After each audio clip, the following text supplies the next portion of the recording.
Oh, nice. That's my most recent reaction to a post that Polkadot made recently. Nothing I say is financial advice, and I'll talk about why I'm still thinking about hypothetically $50 when it comes to DOT, its native token, later on in the video. However, I do want to talk about this post because Polkadot, for whatever reason, they made this post like not too long ago regarding December of 2024. So it's like kind of a throwback, but still, I'm going to talk about it because they say how in December of 2024, Kusama, which is Polkadot's canary network, by the way, it was able to sustain over 143,000 transactions per second while only using 23% of available cores. Sounds a little bit complicated, but I think it's a pretty cool statistic because, again, being able to sustain over 100,000 transactions per second while only using 23% of available cores, not over 50%, not over 60%, again, just around 23%. Find that pretty impressive actually in the grand scheme of things. And sometimes I think it's a little bit of a testament to the fundamentals of something like Kusama. People may be thinking, okay, how does this have anything to do with Polkadot? Because again, Kusama is Polkadot's canary network.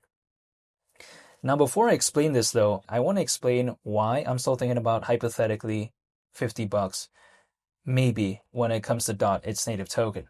Well, I think ultimately the reason why it wouldn't necessarily surprise me if there was a situation like that, I think it's going to come down to the pure fundamentals of Polkadot. And let me explain the fundamentals of Polkadot in a quite simple way, in my perspective.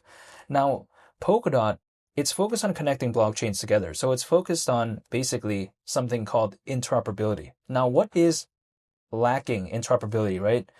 Lacking interoperability is like, for instance, a lot of other projects out there that are kind of independent of one another. They can't freely interact with one another, meaning that in a lot of cases that I do see, they do lack interoperability. Now, Polkadot, it's looking to kind of change that, right? It's looking to have things become interoperable. So if more blockchains do appear, I don't know why it'd be such a bad thing when it comes to Polkadot. Other projects out there, they get a little bit scared if another blockchain appears, right? But when it comes to Polkadot, they're literally trying to help. Again, blockchains have interoperability. So if more of what it's trying to help appears, I don't know why that'd be such a bad thing. Now, basically, Kusama being a canary network to Polkadot means that projects that typically want to launch on Polkadot, they'll usually start off with Kusama first. They test out the project, and then later on they move on to Polkadot. They don't have to though, but this kind of harps back earlier to the point I mentioned in the beginning of the video, right? If there are good statistics when it comes to Kusama, if Kusama seems to be doing good, why would that be such a bad thing when it comes to Polkadot, right? You know what I mean? But besides that point, at $50, actually, considering current circulating supply, market cap would be around 80 billion. So we're not talking about something that's groundbreaking. Like for instance, Dogecoin achieved a market cap slightly more than that back in 2021. And we're talking about Dogecoin. Now, granted, Dogecoin's just very popular. I'm totally aware of that. But that was back in 2021. Like for instance, in the peak of that cycle, there was around 300 million owners. Now there's over 600 million. But the thing is, when it comes to the space of interoperability, it's not like that many projects appeared that are actually having the fundamentals and sort of the quality of like a Polkadot. You know what I mean? So if there's more owners than back then, and the thing is, not only are there more owners, but then also on top of that, there's just not that much of an increase in credible competitors. Just because of that increase in amount of owners and the limited sort of options, the attention is going to be a little bit more concentrated, right?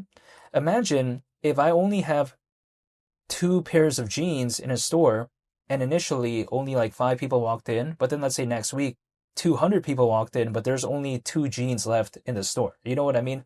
Just the amount of concentration of attention is going to be more for those 2 pairs of jeans with 200 individuals as opposed to only just 5, right? That's kind of the mindset that I have. When it comes to Polkadot, really in the grand scheme of things, I feel like it just doesn't have that many competitors to begin with. I mean, sometimes people like to compare Polkadot to like Cosmos or compare it to like, Axlar, but Polkadot's just way more massive, Not to say that they can't compete, but Polkadot's just more massive. If I take a look at Polkadot's track record, if I take a look at what it's already accomplished, the body of work that it's already kind of done seems just way more impressive than its competitors within its niche.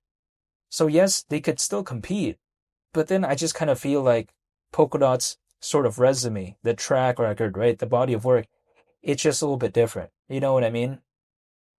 So besides that point, That's why $50 just hasn't left my mind, hypothetically, when it comes to DOT, its native token. But I think it's going to be very difficult for it to come anywhere close to that if there is no hypothetical altcoin season.